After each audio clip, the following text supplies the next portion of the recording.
what we think.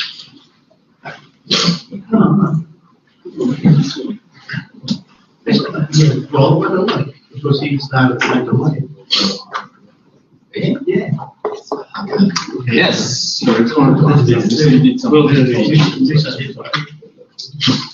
In Fiji, yes. I'm from Fiji. I was wondering which project. So it's the first building you get to when you hit Fiji, the airport, international airport. Oh, you mean the big In Nambour. Nandi. Oh, you did the actual project. So Correct. Yeah, the redevelopment of the airport. they were upgrading it. That was, well, I did the work about 6 years ago. Yeah, it's been 6, maybe 7 years ago. So I'm sure they're still doing the upgrade. But there's not a massive amount of fire engineers in Fiji, except for in Nandi, probably. There was a bit of work in big resort. International. No. Big resort. It'll come to me. It'll come to me. I didn't do it. The company did it. It'll come to me. I'm sure it'll come to me 2 minutes after everybody leaves.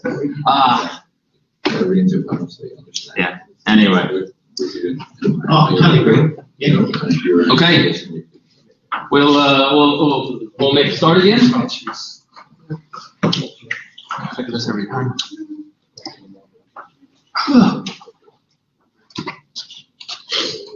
Intercontinental. There we go. Okay, so for the rest of the session, we're going to start to look at a little bit of the history of prescriptive fire codes, where they sort of come from, and really where what we sort of need to know, the foundation, the context for us as fire engineers. Okay. So prescriptive DTS, compliant design, codes and standards are really an attempt to achieve a minimum level of safety. Okay, I'm just going to really hone in on that. It's an attempt to achieve a minimum level of safety. The DTS, the codes, do not achieve a minimum level. They're only an attempt, an aim. The intent of them is to achieve that. Okay. If they did achieve an absolute minimum level of safety, they would never change. But that's obviously not the case.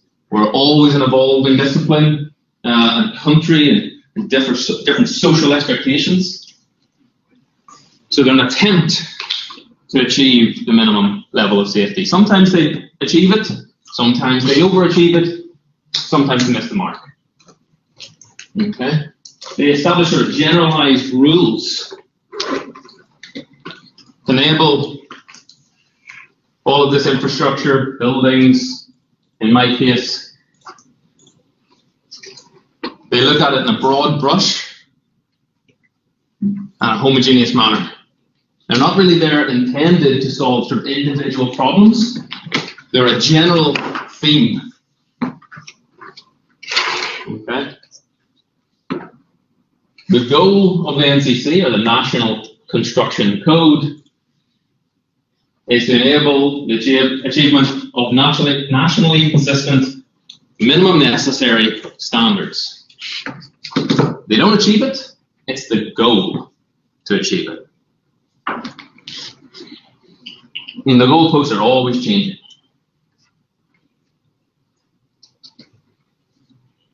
To understand sort of fire safety engineering practices, it really is essential to understand the history of where everything's come from. Can these buildings be treated in exactly the same way? Okay, we've got a reasonably, what's that, skip stories or some nice stories? Apartment block, probably small rooms, reasonably small rooms, versus a high rise, curtain wall facade, open plan office, versus a university building, are these all going to sort of react in the same way? Okay.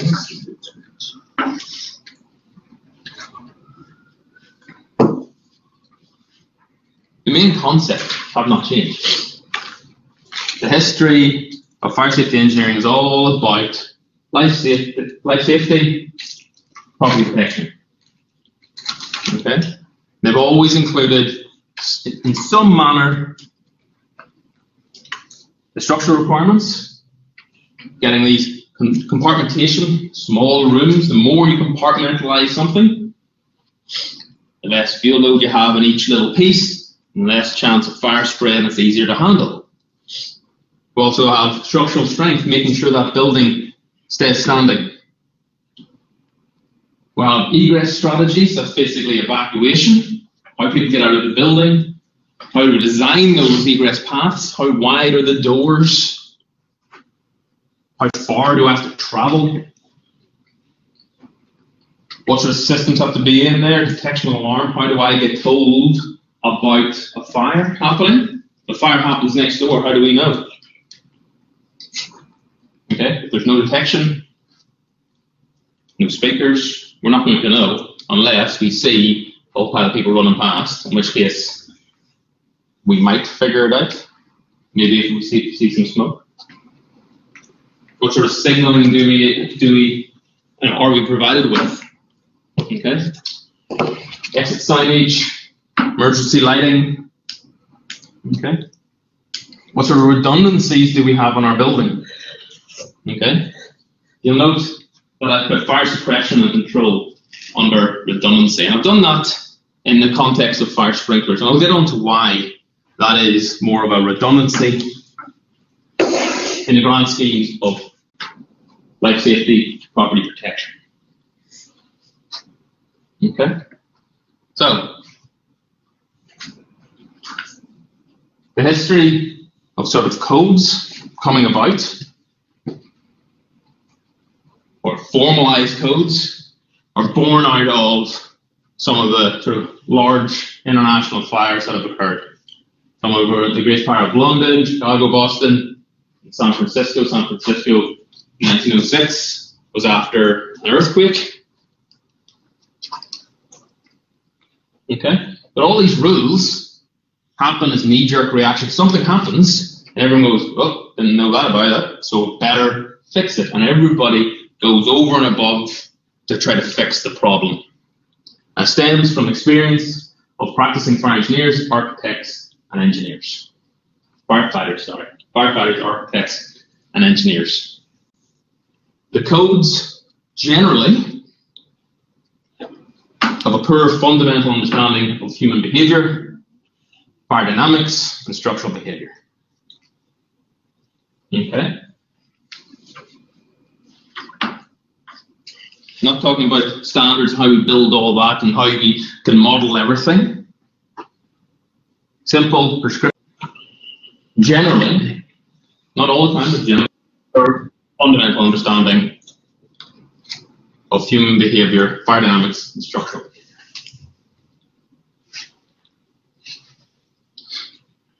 Okay, so through all these experiences of bad fires, difficult conditions, you come up with basically the fundamentals of fire engineering or the codes. Separate your buildings apart. Why? Because physical distance gives a good break for fire not to spread across. Compartmentalization or compartmentation, use that to keep the fire load in manageable chunks.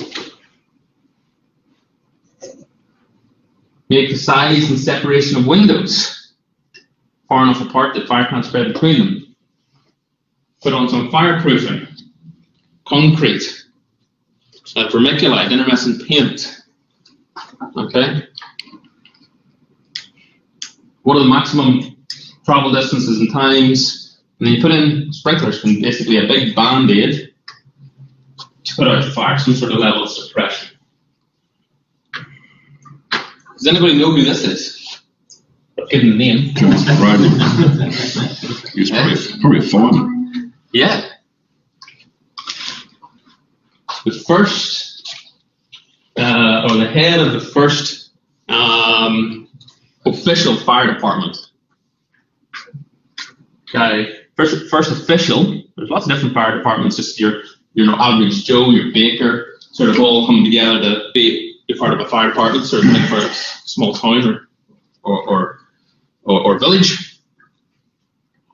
But James Bedford was the first head of the formal fire department in Edinburgh. Edinburgh had the first formal fire department in the world, or documented, let's put it that way, documented.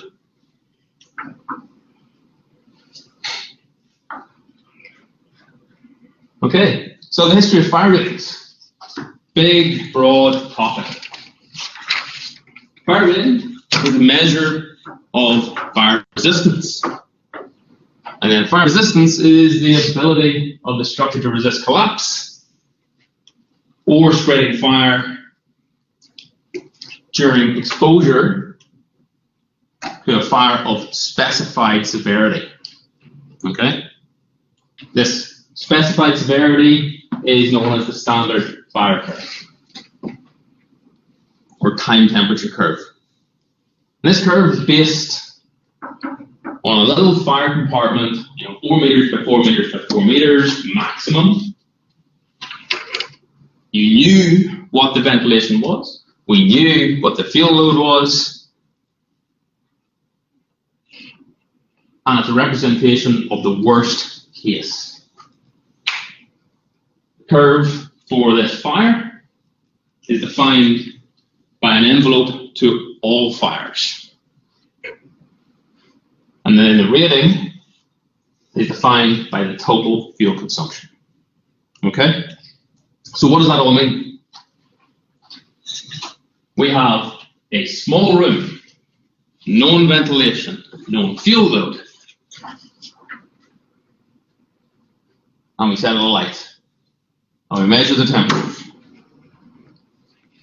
Then we do it again, and again, and again.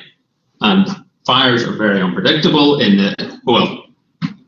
could be very unpredictable in different orientations, and you vary the ventilation, you vary the fuel loads, but for every curve, we know what the ventilation is, we know what the fuel load is.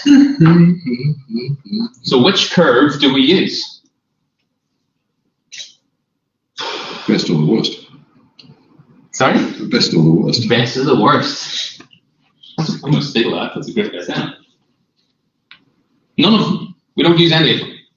What we do is we build a theoretical curve that involves all of them. Because if we can design to this ISO curve, the standard time temperature curve, no fire can be really worse than that. If all of the fires sit within this profile,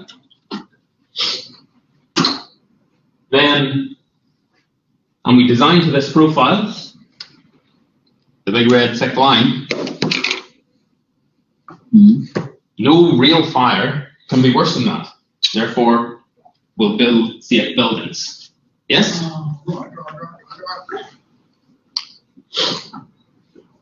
Sounds good, yeah. Yeah. Sounds great. Until you put the variable bit in there, yeah. Yeah. So when was all this done? All these tests were carried out in the 1970s, 1980s, or even before. There are other ones that happen later on, but for the building of this curve, the standard temperature time curve that we apply to every single structural element across Australia, where there's not fire engineering, that is, uses this curve. So what's the problem? If we manage to cover all the different fire scenarios, what's the problem? Materials have changed now. Materials have changed, yeah. It's called the modern issue. All the fire loads and ratings have been determined in the 70s and 80s, or if not before, and that may not be representative of the types of modern buildings that we have. This is a good old 19, I'm gonna go, well, probably looking at 60s, 70s, early 70s today. And good old times. The good old times. Heavy timbers, heavy cottons. There's no sort of nylons. What we have, all sort of cellulosic materials, natural materials. What do we have in our modern buildings? We have nylons, plastics, things made of, or derivatives of petroleum. So, what was appropriate for this type of building, or type of room, type of materials, may not be representative anymore. Okay?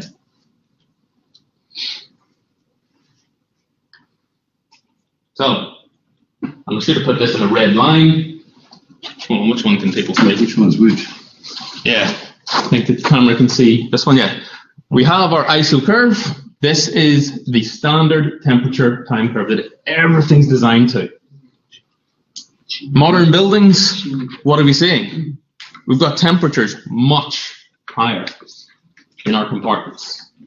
So our modern buildings are being designed to this curve, but may be subjected to this curve.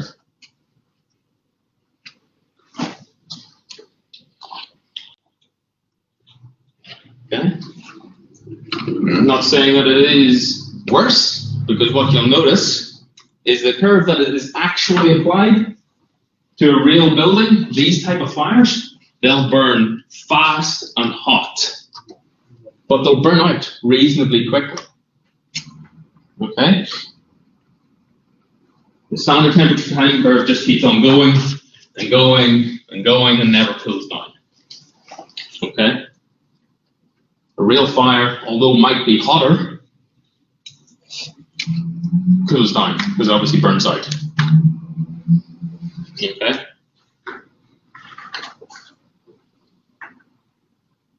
So, it's a very brief summary. It's a brief summary because it's a brief approach. There are so many unknown variables when it comes to fire dynamics in modern buildings. The different geometries, different ventilations, the different fuel loads. That is, fire ratings are based on experience and categorized by building type. And it's just a big, broad brush approach. The experiments were in small rooms with no ventilation. Yes, to get all those different curves, we changed the fuel loads, we changed the ventilation slightly. But they're small rooms with no ventilations. Now rooms are reasonably large. Even this room that we are in right now is much greater than, I'd probably say here 16 times greater in size than the experiments we're looking at. Glass breakage also makes for unsure ventilation. Look how much glass is happening around our room here. What happens if a fire starts in here and one pane of glass breaks? Is that going to be different if two panes of glass breaks? You're going to have different ventilation conditions. Then we have to start thinking, when do those break? Do they break? Okay? The types of glass, it's going to be toughened, laminated glass, heat resistant. All these different factors that go into trying to understand how a compartment reacts. It does start to get very, very complex very, very quickly. So when we look at the DTS and compliance, it is a massive broad brush approach. Okay. All these experiments are based on coal fires or timber furnace fires. Current buildings involve a lot of plastics. Even your chair, look at the chairs you're sitting on. The tables are all coated in plastic. You're going to have a form of plastic carpet here.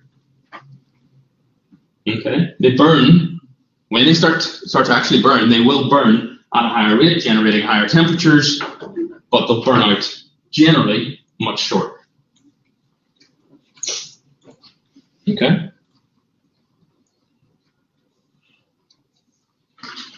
Does anyone have any questions about the history of fire ratings?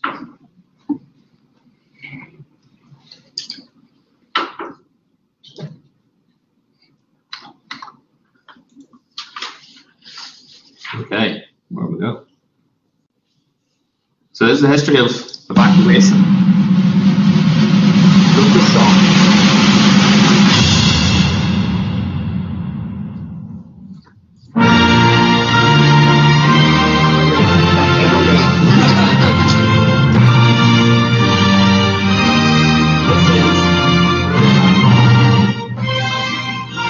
I don't expect everybody to know this. I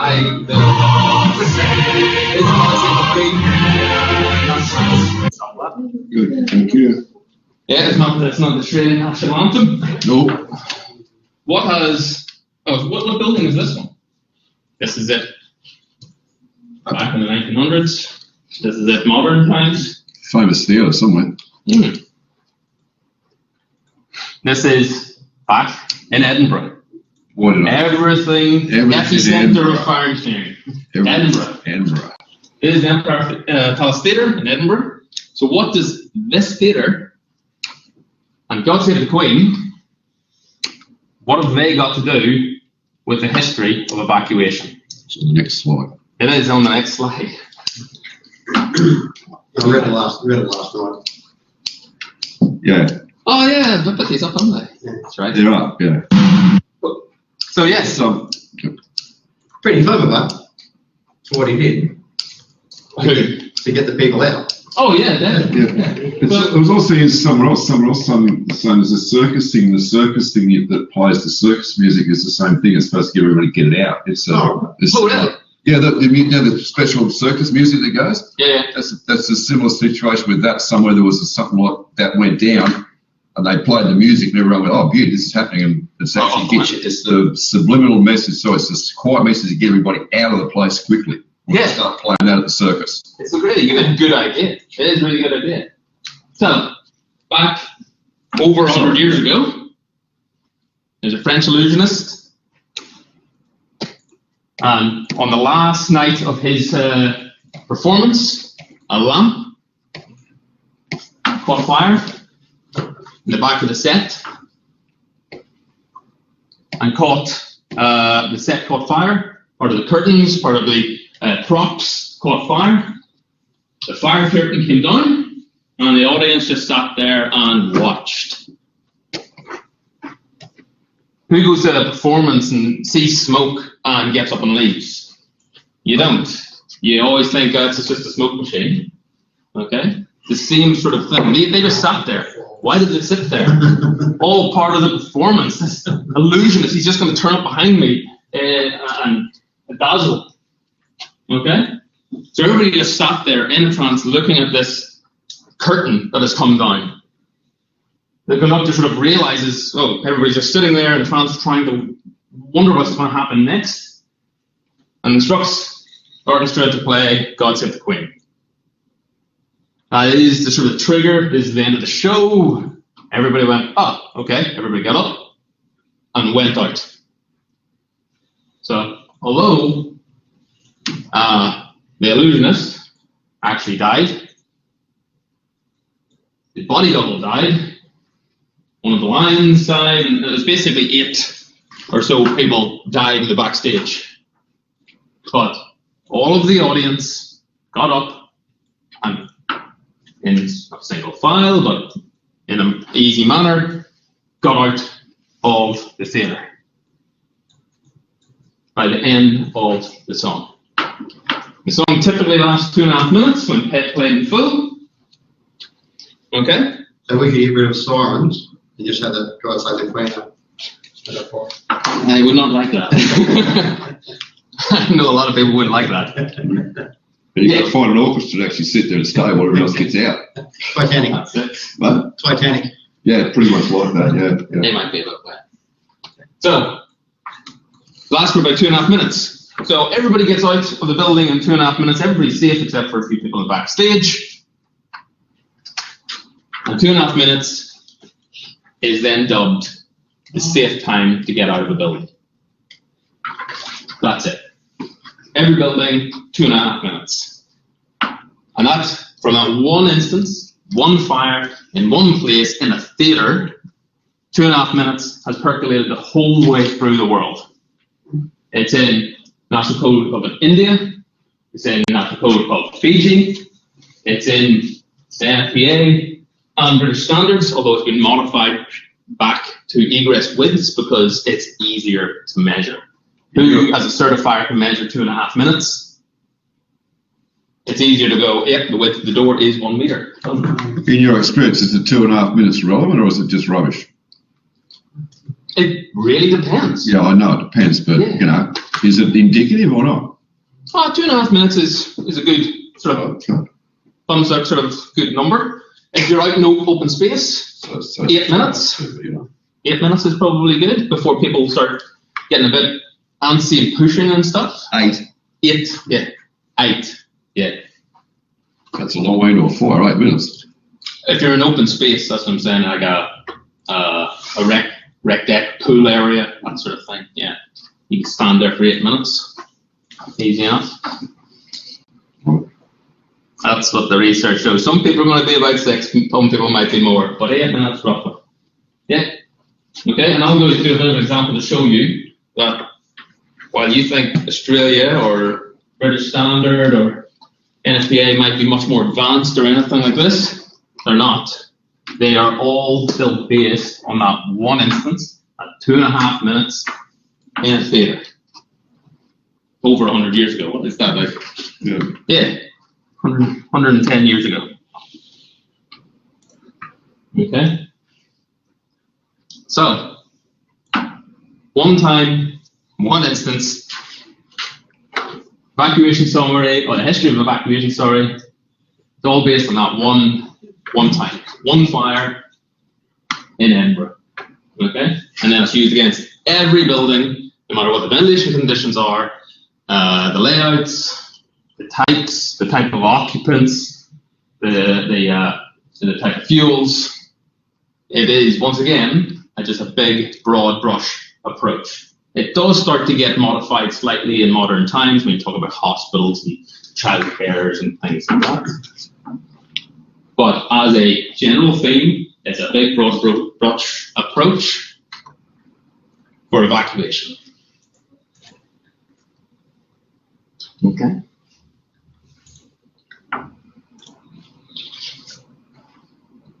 So, the last sort of pillar of history is on fire sprinklers. Modern times, it's all about fire sprinklers are a life safety system. It helps occupants, but that is not the history of a fire sprinkler system. The first documented system was invented in England. It was a manual system. It was a pipe with holes in it. That was it. Someone would stand there, and if they saw a fire, they'd go outside, turn on the tap would fill the pipe with water, and it would spray out. There'd be no real pattern to the spray, it would just dump water. And that was the first sprinkler system that was invented. Okay? Then, as a result of a few large furniture factory store fires, in the early 1800s, the first automatic system was invented. And I really like this because what they did was exactly the same. Had a pipe, some holes in it, and then plugged the holes with a little bit of solder. And then filled the pipe with water. Or pressurized water, it says. Fire happens, obviously the solder melts well before the pipe. The solder melts, falls out, and water comes out. Okay, still no real pattern, it just dumps water out. But it was the first documented automatic fire sprinkler system. Then they started to progress. And they invented the sort of the first automatic fire sprinkler head that we sort of see today. The system is very, very expensive. If anybody knows about sprinklers, you put sprinklers in buildings, or talks to clients that they want to put a sprinkler system in a building, it's a very expensive system. You have to have the tanks, the pumps, the pipes, the heads, all the controls that go along with it. They're very, very expensive. So they didn't really get much attention. Okay? Most people can really afford to install a sprinkler system. Are they running on the domestic water now? You can have off hydrants or domestic, yeah. They're the FPAA systems. Yep. But we've got these big insurance companies that are insuring the warehouses, insuring those furniture factories. And they went, if there's a fire, there's a lot of money we have to push out. What can we do to stop us having to pay money? They made it that every building or every building that they were going to insure had to have a fire sprinkler system. Why? Because fire sprinkler systems are going to stop or control a fire, reduce the damage, and reduce the money they have to pay out. Okay? The sprinkler head kept progressing in its design until sort of nearly 1900s. This first sort of glass bulb sprinkler system was invented, and we'll start to talk about all that in I think it was week 8, somewhere in there. We'll talk about suppression systems and sprinkler heads and how they work and how they're designed. But they're still used today. They're not in here. There are a sprinkler system, I think it's in there. There might be some in that building next door, but there's definitely a sprinkler system in the cafe down the hill. Okay. Why wouldn't they be in here? Cheap. Yeah. Why? Because the height doesn't require it, the occupancy doesn't require it, sort of thing. So, sprinklers, they're historically not for life safety. They're primarily there for asset protection, making sure that your product doesn't burn down, not for the client wanting it, but for the insurance companies. Fire sprinkler systems 100 years ago were driven by insurance companies for asset protection. I'm not going to deny that they do have a big benefit on life safety, because if the fire starts next door and the sprinkler system activates and goes off, we could probably just sit here and the fire's not going to spread through the wall. It's going to get controlled and probably suppressed, hopefully extinguished. Okay? So it's only in the last recent, I'd say 50 years, that fire sprinklers have really started to edge into this view of being a life safety system. Okay? The original design was for asset protection. Okay?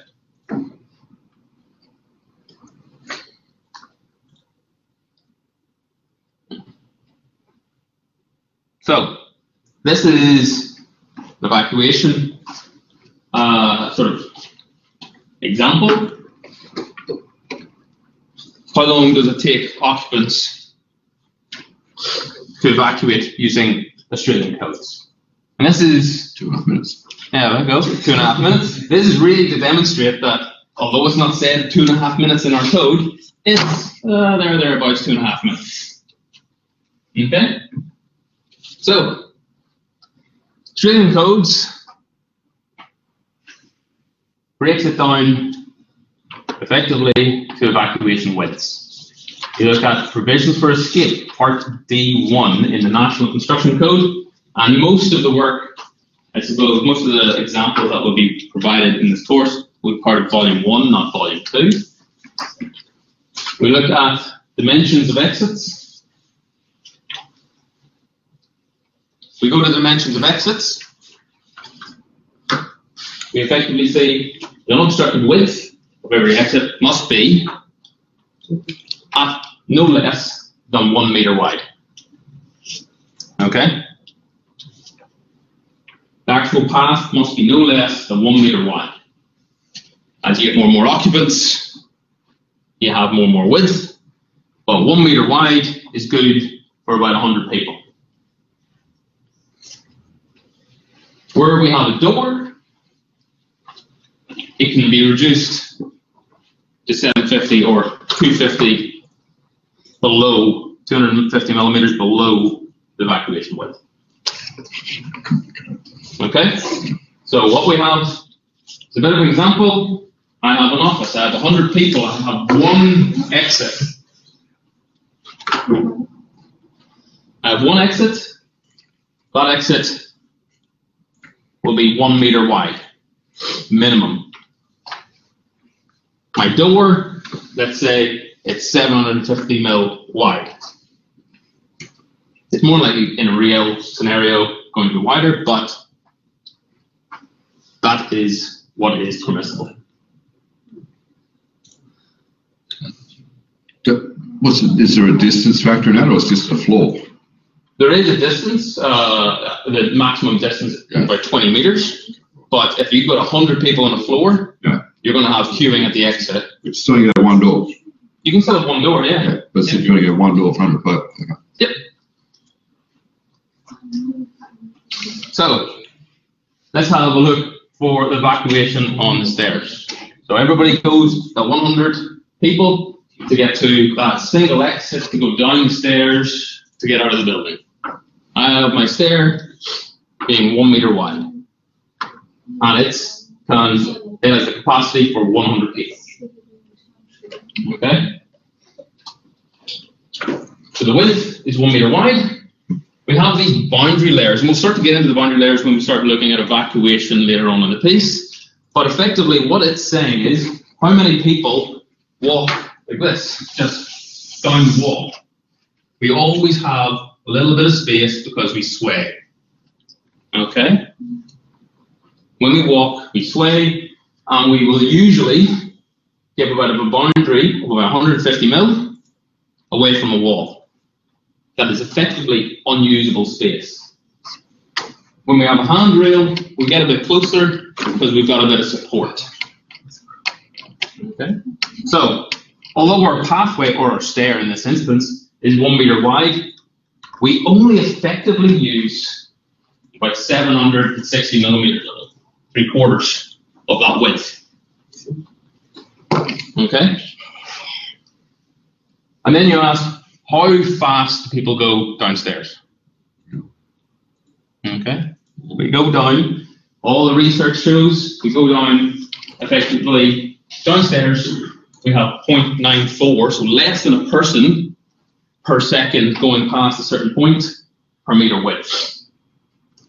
So we now have the effective width, and we know how many people can go past or down the stairs per second. We know the rate of evacuation. So how long does it take? If we have that effective width, and we know how many people, 100 people, and we know the rate, we can calculate how long it takes people to get down the stairs. Okay. So for 100 people, on a 1 meter wide stair, with one handrail, down a stair of sort of typical gradient, it'll take people about 2 minutes, 20 seconds to get up. Yes? Which level do you evacuate from? Which level? Yeah.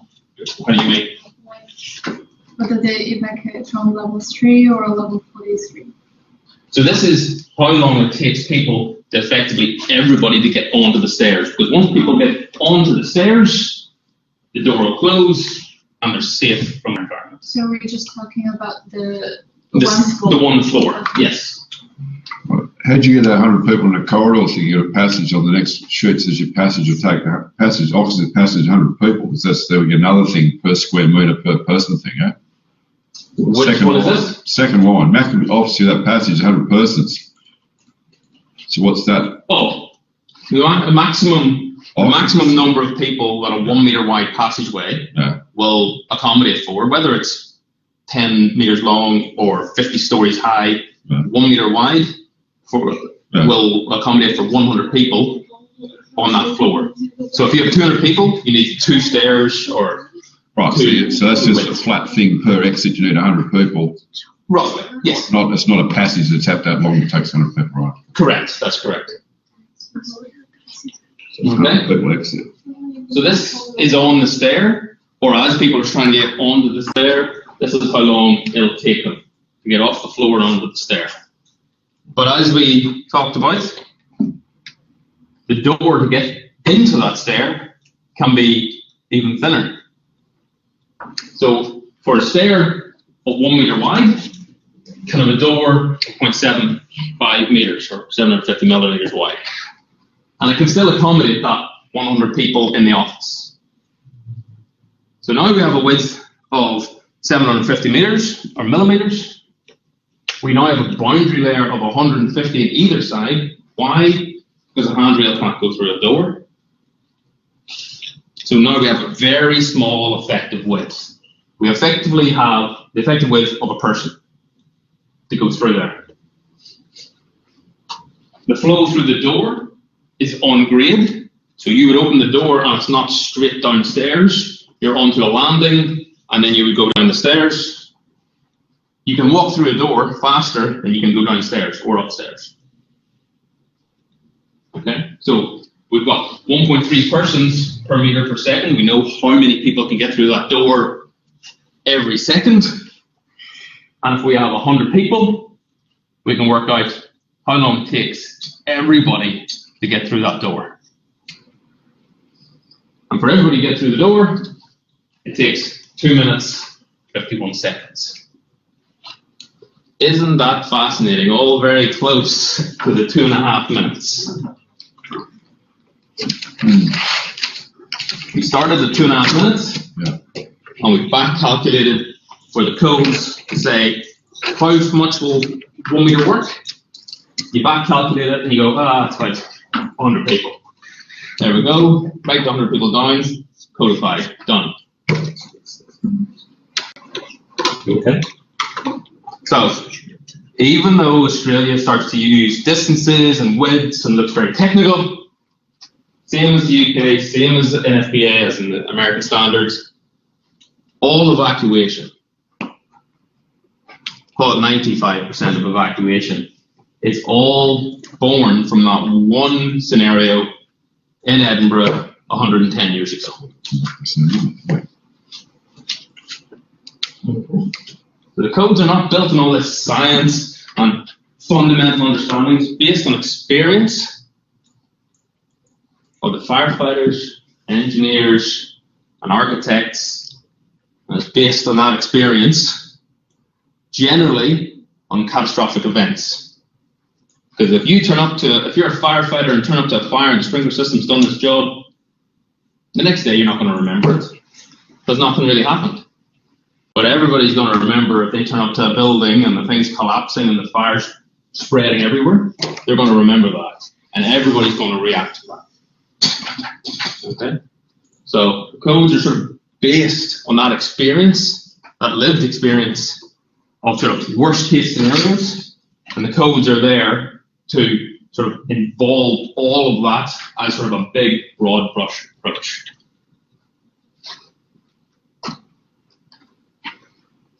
Okay. There's a bit of an application for you guys to do. And it's going to be looking at fire loads and fire ratings and really hopefully highlight compliance versus reality. Okay. So, in iLearn, in that tab, there should be an excerpt from the building code, the NCC, and there should be an excerpt from the IFEG, which should be updated at some point today. AFAC or IFEG. And what I want you to do is have a look at the occupancies. Yeah. I want you to tell me what classification you believe that will be in terms of, as defined by the NCC.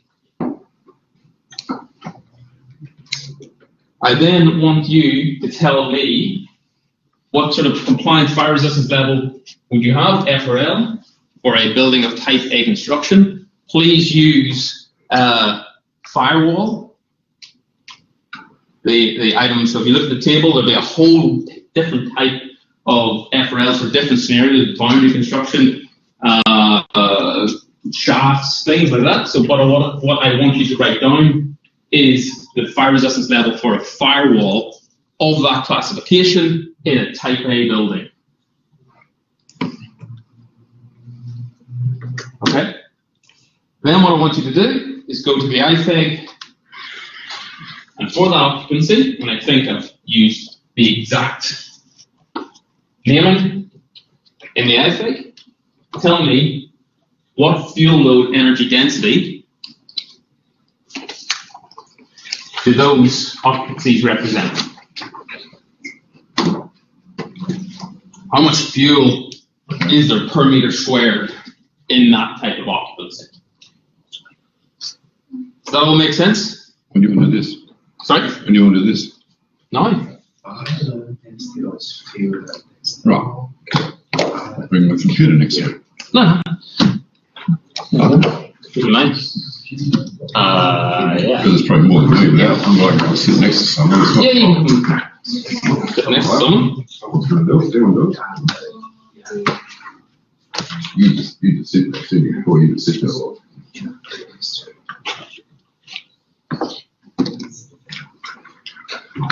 You got the shit. Does everybody online understand what needs to be done?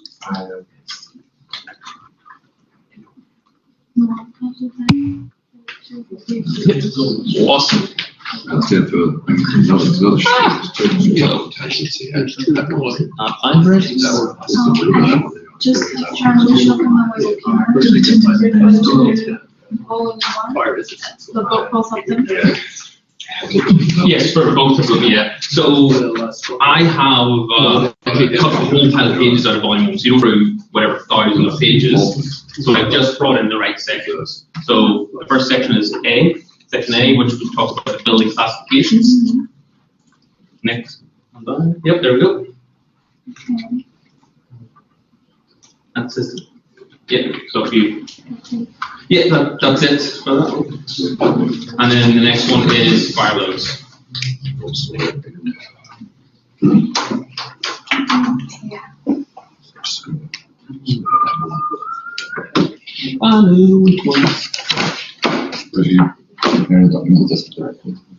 Yeah, so,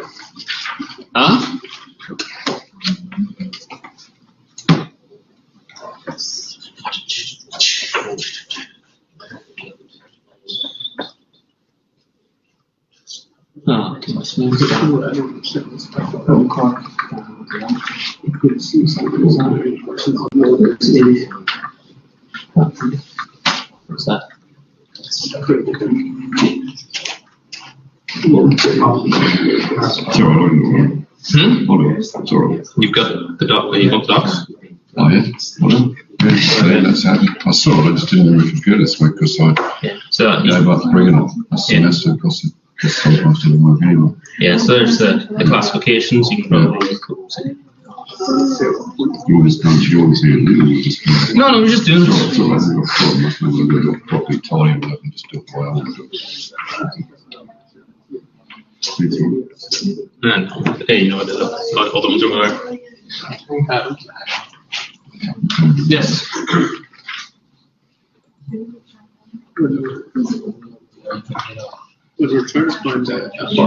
Yeah, so we use firewalls, common walls, and firewalls. This is the one we use for whatever. Yeah, that row.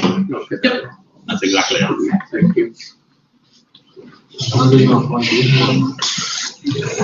This one. So what I want you to do, scroll. There we go. So what are we going? Office. What's it offer? Shit. The office is got 800 megajoules, so that's the sort of amount of fuel per square meter in a building as on average.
Anyone online start to see that?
on.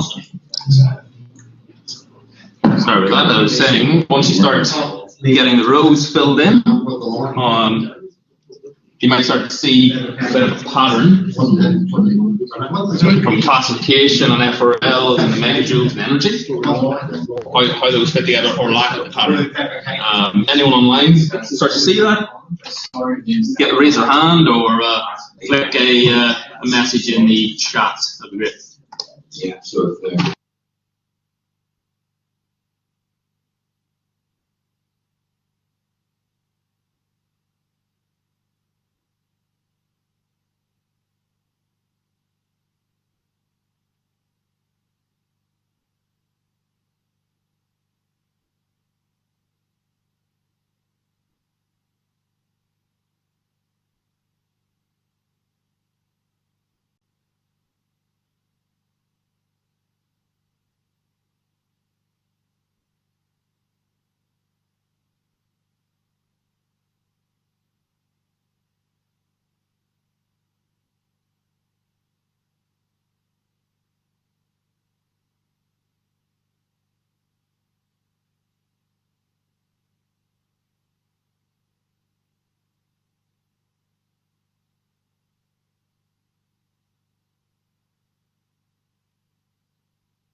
Well, there's not a mistake. That would be 8 together. Sorry, when I'm just doing little questions around the room, I turn off the audio so it's not just bombarding with the recording with a lot of different people chatting.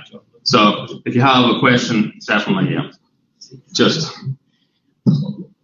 put it down in the chat and then I'll respond. Yeah. If everybody online wants me just to leave it on all the time, through me mingling around the class, happy to do that if you want me to do that. So the residential ones have a good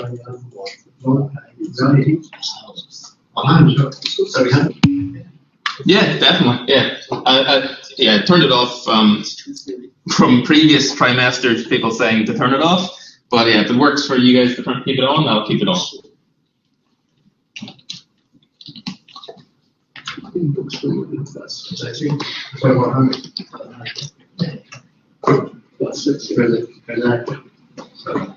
Yeah. Okay. I'm actually. Probably most people are getting to a point that they're potentially seeing a bit of a pattern. I'll give you sort of like 5 more minutes. Then we'll start going through it and see what I've actually come up with. So, Alan, when you said that, what we've come up with and what you come up with, is there like a bit of interpretation in the rules, or it's all? Well, there's always interpretation in the rules, but there probably shouldn't be too much This interpretation. one's pretty good. Yeah, This one? That's good. I'm happy with that. Yeah. I don't like too many interpretations. I get lost. Sorry? I don't like too many interpretations. I get lost. Right.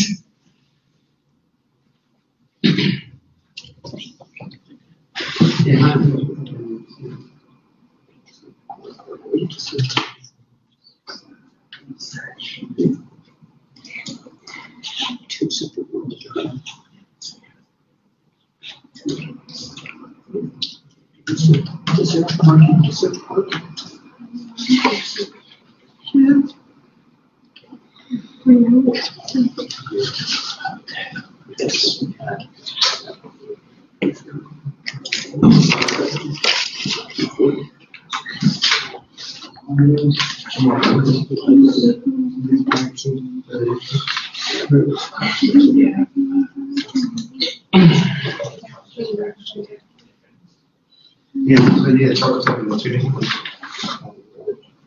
But it doesn't say it there, so it's like 3. Thank you.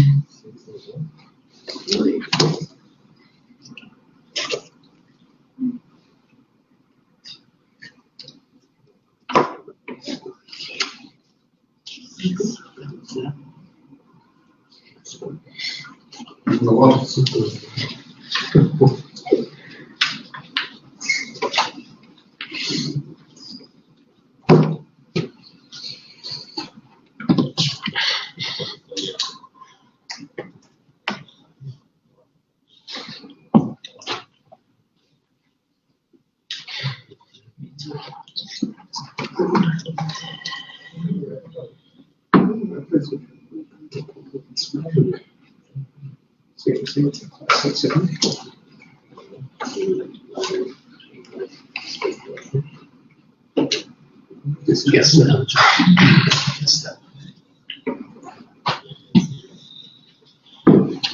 This will cost 6.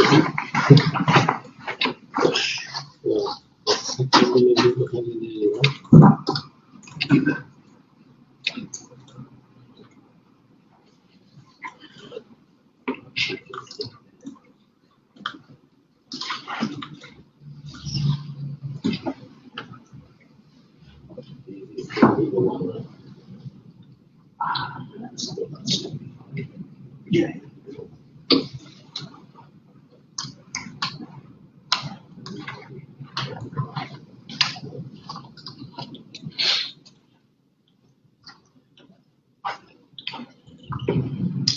Anyone starting to see any patterns in any of their values? Or lack of patterns?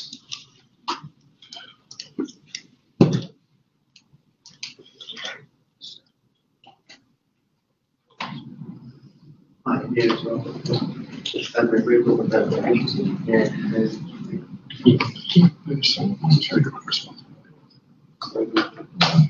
No.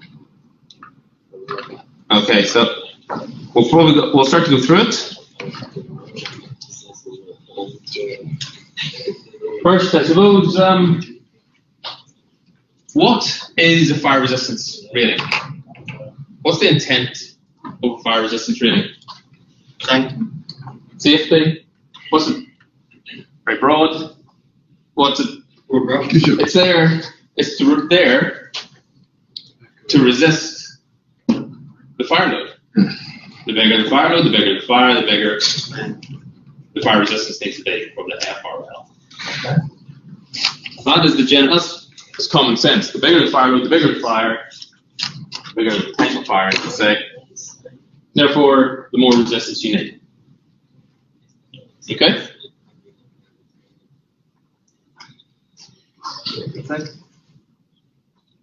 Okay. Here are, I'll say my answers rather than the answers. My answers. We have, say, an office is class 5. Anything that is sort of maintenance areas or factories are class 8, for instance. Got anything that's kind of a assembly building style of thing, or class 9Bs. Anything that are residential class 2. So if I own my apartment, for instance. Hotel rooms, class 3s. Retail's class 6. Okay? Done. 7A, car park, 7B, storage. Okay? So, all the different fire ratings, the fire ratings in the NCC are not related to the occupancy. They're related to the classification. Okay? And there is a massive variation in the occupancies that sit within any particular classification. Okay? Let's pick residential class 2s, hotel room class 3.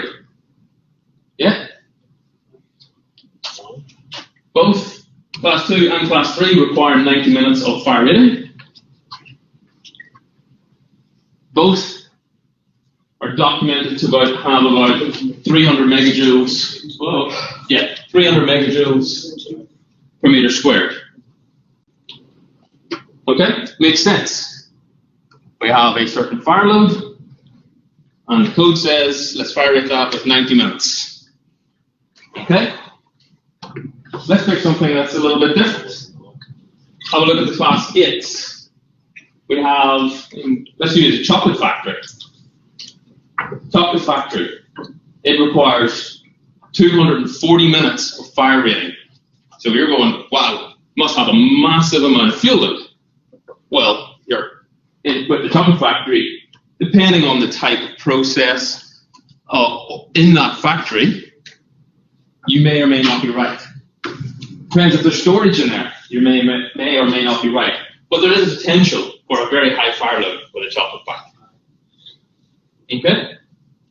So that makes sense. Big fire load, big fire rating to resist that fire load. Okay, let's start to have a look at the cement plant. It's a factory. It's class 8. NCC says 240 minutes. But the fuel load is minuscule. In fact, it's the smallest one on the list by a long way.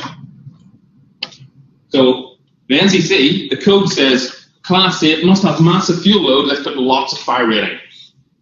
But in reality, if I have a cement plant, it has a very small fuel load.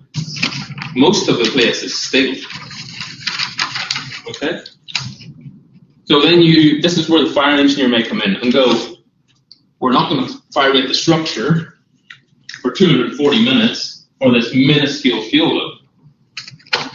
We may not even need 90 minutes. In fact, we may not even need any fire rating at all.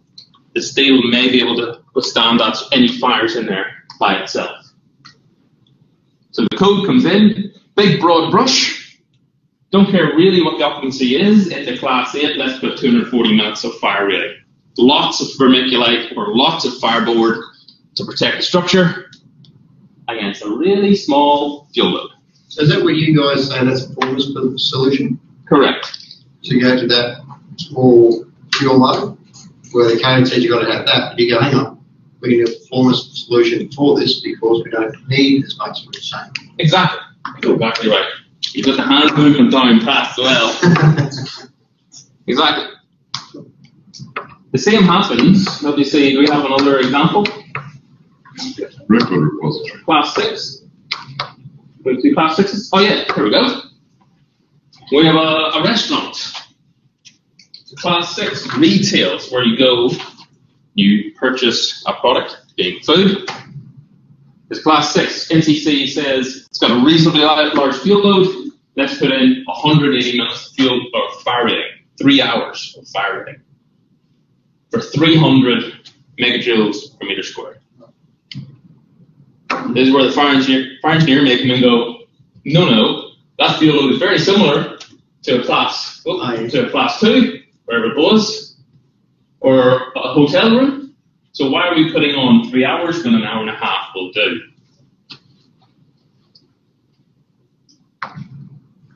The reason the NCC is very broad like that is because, have a look at the next class 6, bookstore. It is a very high fuel load. Okay? So this very high fuel load really probably is needing the 3 hours. The NCC, broad brush, trying to capture all the eventual scenarios. Fire engineer comes in and looks at the individual occupancy types and the individual potential fuel loads, and then applies a fire rating that is relevant to the fuel load, not simply to these categories of classification. Make sense? So, very quick diagrammatic view of it. We have our fire curve that all fire ratings are related to. Every fire rating is related to this curve. That's the one you showed us earlier. That's the one, yep. For class 2s and 3s, we need 90 minutes. Okay? Makes sense, and I'll use that as a base or foundation for the argument. We then have class 5s, 7A, and 9 sort of grouped together. The NCC says those type of buildings are somewhat of the same fire hazard. We come to our graph, and this is only a sample. We can quite quickly see there is a massive range in the fuel loads within that classification. And in fact, we have fuel loads that are less than the class 2s and 3s.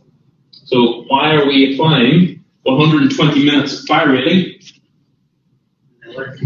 for a building down here? We might need it for a building up here or anywhere up above. In fact, we might need more. This sort of top half might have to jump across 3 hours. The NCC may be deficient, but there's a massive variation in those class 5, 7A, and 9 buildings. Class 5 being office, 7A, car park, class 9, assembly type buildings. Large range of fuel loads. NCC lumps it all as one and says 120 minutes. Fire engineer may come in and go, look, we can actually reduce it. Or actually, we might even have to go the other way and say, the NCC is deficient, we have to pump it up. Then class 6s, so that retail, we're back down to a reasonably tight frame of reference. But we may have those outliers, like the bookstore that's sitting way up at 1,000. Massive variation again. And same for the class 7Bs and 8s, they group them together. There's factories, there's storage. Yes, 4 hours, biggest FRL we have, might be applicable to warehouses where there's lots of stories, lots of combustible material, but probably not applicable to that cement factory. Okay? The NCC is a very broad brush approach. It might be over conservative in parts. It might be not conservative enough or not going far enough in other parts. And that's sort of the crux of it. It's the intent of the NCC or the DTS to present the minimum level of safety. It doesn't present the minimum level of safety, that's the aim, that's the goal. And as we get on and it develops further and further and further, the more refined it will get.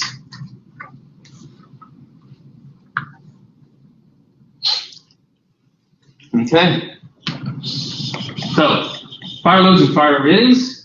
The current fire loads are not directly or indirectly correlated to the building classification. Fire engineers should always aim to review the fire resistance levels required for a structure given the potential future use of the building. So yeah, we might have a restaurant.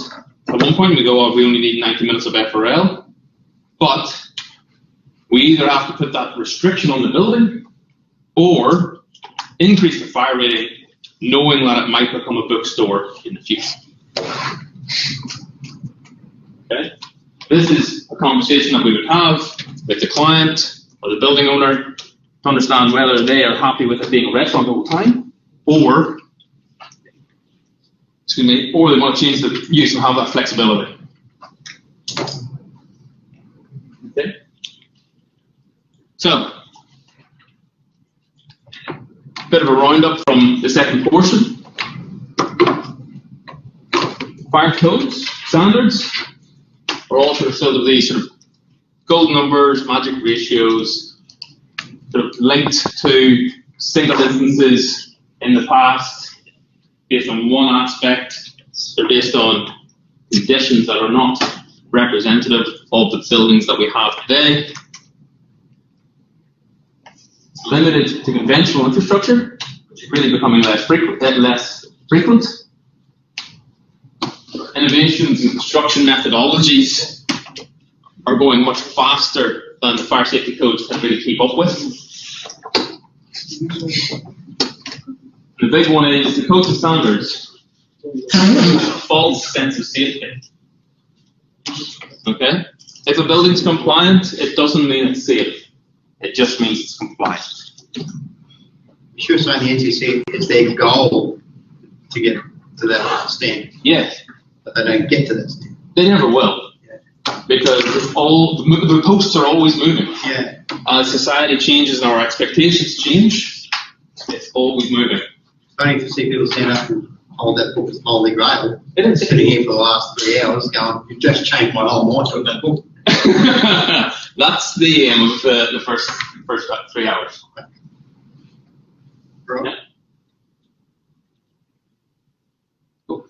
So, does anybody have any questions about sort of the history of where our codes have come from? Does everybody feel really super safe in all our buildings? No. Kinda. Yeah. It's just so much redundancy in it. Yeah, could be.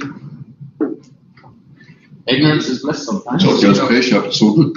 Hey? Until it goes real pear-shaped, it's all good. Yeah. As long as you have a sprinkler system, you're all good. That's it. Okay. Quick one, wrap up. Today we started talking about the introduction to fire engineering, what the role of the fire engineer is, where do we sit within that design process, and sort of how do we operate as fire engineers. So I'll give you a brief overview. So there's probably a lot of stuff in here that you're wondering where's that coming from, and I'm not really sure what that term means. Just remember this first week, or even this week and next week, as we go through the course, hopefully it'll start lighting up some light bulbs in the mind and bringing us memory back to, oh, that's what he was meaning exactly here, and it all sort of wraps together. Okay? we had a quick break, then we started looking at history of fire engineering, looking at fire ratings, egress provisions, and sprinklers, and how the life event started off as a insurance policy, effectively, rather than any life safety. It now merged into life safety, but the history of them all started because of insurance. Money, effectively. So like a deemed dissatisfied, it's very hard to get that. Like if you get about that, you just go your performance solutions on some of these buildings. Oh yeah, you just throw the book out and go pure performance. Yep. But Yeah. it's very hard to get there. Yeah. There's That's that interpretation where you guys can pull and put things together and work it out and go, right, yeah, deemed dissatisfied, we do performance level. yeah, we can do that.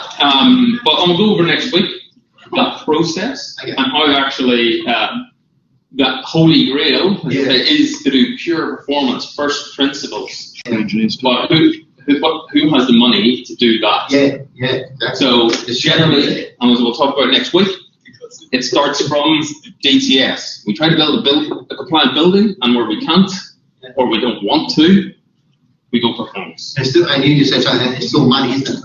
It's all money. It's still Yeah. money, yeah. Yeah. That's the problem. That's the problem. That's why it's not done properly, because it's the money. I think it's got to get done properly, but No, I didn't say that it's instant, but that's where buildings don't get done properly, is because of people chasing money and not doing it properly. Everywhere, right through, whether it's fire engineering or structural or whatever, it's always someone shortcutting something they know is not going to work. right, that's correct. It depends. Like, I'm not sure I would agree with your last comment that they don't know it's work. It's going to work. A lot of people work out of almost ignorance. They don't actually know, and that's the whole purpose of fire engineering, is trying to bring that knowledge into the construction industry when it comes to fire. That is. Yeah. People don't generally work out of malice and go, "Oh, I'm going to use this product. I know it's I just deficient." know it's malice. It's ignorance somewhere that it Yeah. goes back to, right? It's why. As long as it's not willful ignorance, we're all good. It's ignorance, but a lot of it comes back from just not spending the money. Yeah. It's not my first right day. I've been there. Well, I think that's how the world goes around a bit. In this day and age. Yeah. Perfect. Out of the whole day. Happy to answer questions by email as well. Does anyone have any queries, questions about what we've covered today? We've got 13 minutes. That. I just love All good? Happy. Perfect. Good to go early then. Does anybody have any questions online? Happy to, for you to flick me an email if you like. Oh, thank you. Yes. Oh, yes. Sorry. I've forgotten about that. So the slides that are up on iLink at the moment, iLearn at the moment, are a pared back version. You don't have any of the examples or the applications. In 12 minutes, that set will disappear and be replaced by the new set that has all the answers on it. Sorry, what I'm creating here. You lost me the last one. What's going on? In 12 minutes, the new slides that has all the application and examples will go on to iLearn. Yeah. So the ones that through, I didn't see some of them. No. yeah. So the ones that say you won't have these things No, here. it is. I knew what that was in this. Yeah. It's all automatic. Lower. It's fine. It's fine. You got to do it that much.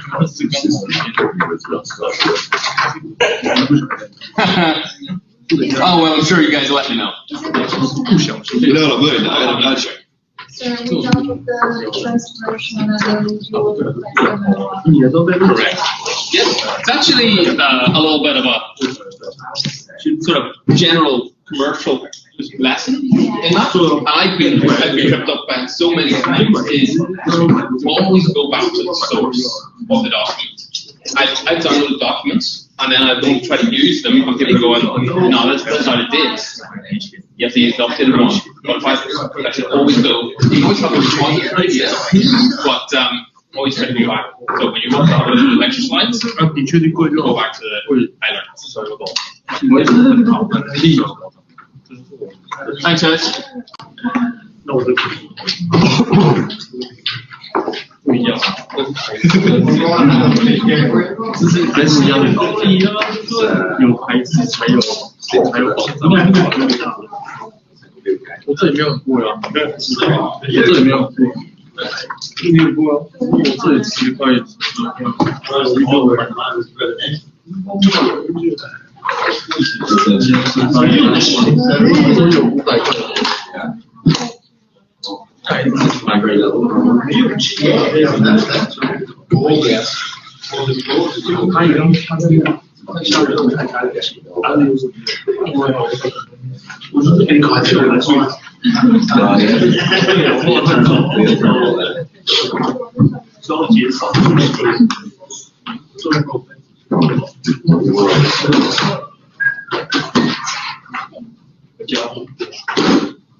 For the assignment.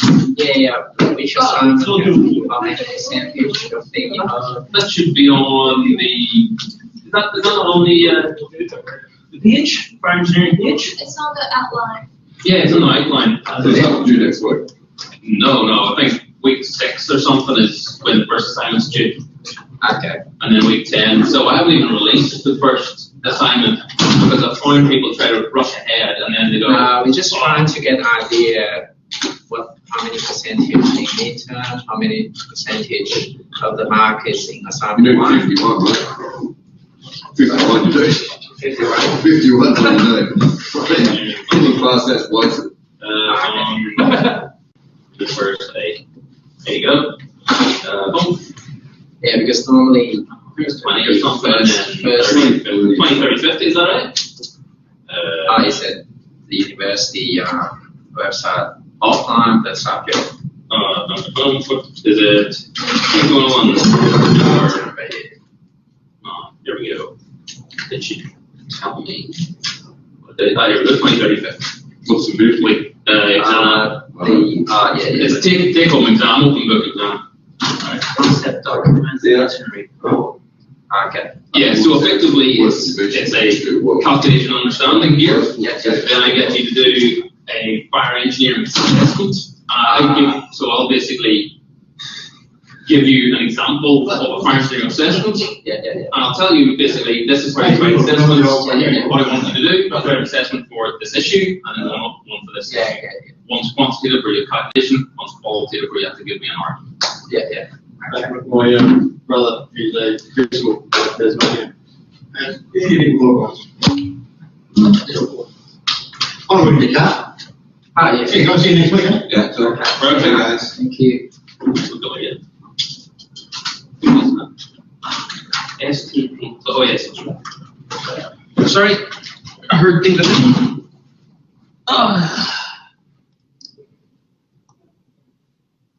Hi. Perfect. Thanks, guys. I'm gonna log off here.